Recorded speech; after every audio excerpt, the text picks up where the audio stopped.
Stabiliser का use हम तभी करते हैं जब वोल्टेज की समस्या हो। किसी किसी के यहाँ 150 वोल्ट आता है तो स्टेबलाइजर लगा के थोड़ा सा उठा लेगा। अब आप स्टेबलाइजर खरीदने जाएंगे तो दुकानदार पूछेगा कट ऑफ पोटेंशियल कितना होना चाहिए।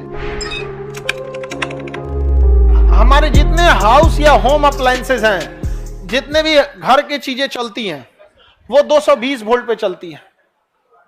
कितने वोल्ट पे? 220 वोल्ट पे ये सारी चीजें चलती हैं। समझ में आएगी नहीं आ गया? कितने वोल्ट पे बाबू? 220 वोल्ट पे ये सारी चीजें चलती हैं। लेकिन स्टेबलाइजर का यूज हम तभी करते हैं जब हमारे मोहल्ले या हमारे शहर में वोल्टेज की समस्या हो। समझ में आएगी नहीं आ गया? वोल्टेज की क्या हो? समस्या हो। अब इस वोल्टेज की समस्या हो तो किसी किसी के यहाँ 150 वोल्ट आता है। जैसे किसी के यहाँ कितना है? 200 वोल्ट आया तो स्टेबलाइजर लगा के थोड़ा सा उठा लेगा। 180 आया, वो और दिक्कत है। 150 आया और दिक्कत है। यहाँ पे 100 आया तो और दिक्कत है। 40 वोल्ट आया तो देखिए, स्टेबलाइजर की भी अपनी एक क्षमता है कि कम से कम कितने वोल्ट को उठा के वो 280 में रख सकता है। 220, क्योंकि हमें चाहिए कितना? 220। स्टेबलाइजर इसको भी बना सकता है 220, इसे भी बना सकता है, इसको भी बना सकता है, 100 को भी बना सकता है, 40 को ना बना पाएगा। 40 को बना पाएगा तो वह न्यूनतम वोल्टेज जिसे स्टेबलाइजर बढ़ा के 220 तक ले जा सके, उसे हम कट ऑफ पोटेंशियल कहते हैं। क्या कहेंगे?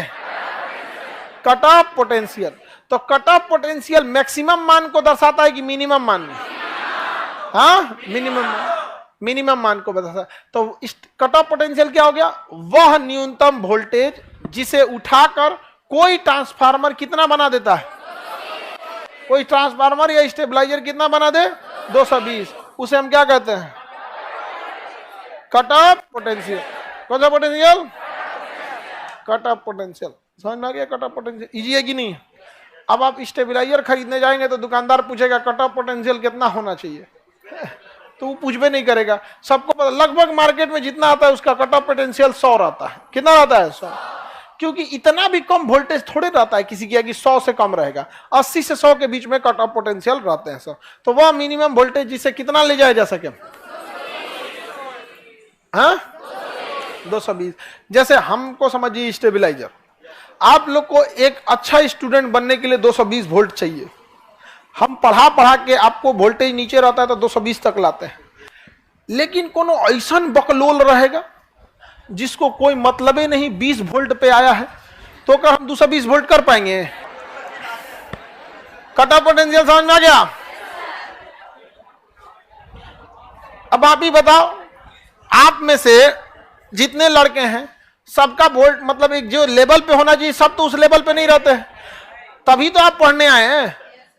तो आपका एक लेवल भी रहना चाहिए जहां हमारा कट ऑफ पोटेंशियल रहे कि हम उतना दूर से उठा सके। यहाँ पे अकलेल बकलेल कोनो चलाता है जिसका मतलब देखिए, आपका एक लेवल रहना चाहिए ना, जिसके कुछ भी नहीं पता रहेगा तो कहां से चलाएंगे यहाँ पे?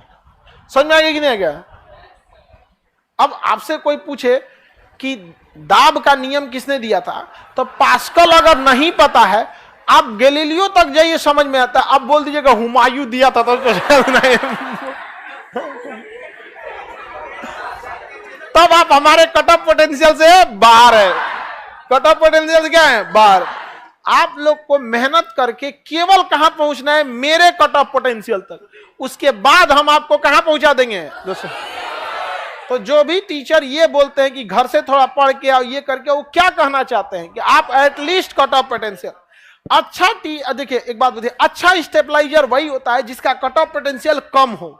क्या हो? कम से कम हो कि कितनों नीचे का उठा ले। एक कोई स्टेबलाइजर है, स्टेबलाइजर ए, इसका कट ऑफ पोटेंशियल 80 है। स्टेबलाइजर बी, इसका 65 है। स्टेबलाइजर सी 110 है। सबसे अच्छा इसमें कौन सा है?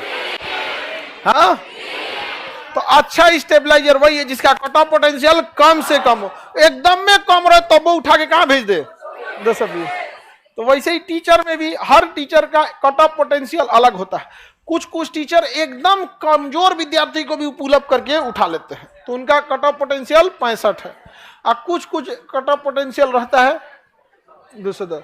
हम लोग को कुछ टीचर मिले थे, उनका कट ऑफ पोटेंशियल 220 था। मतलब उनके रहे ना रहे कोई फर्क नहीं पड़ता था, वो पढ़ाते थे अपने आगे। यहाँ पर एक हम लोग के अंग्रेजी के मास्टर कहते नाउन प्रोनाउन तो आप लोग पढ़ लिए होंगे, अब आगे बढ़ते हैं। हम लोग नाउन प्रोनाउन के मूड में गए थे। अब वहां कोई चीज समझ में आने वाला है यहाँ पे।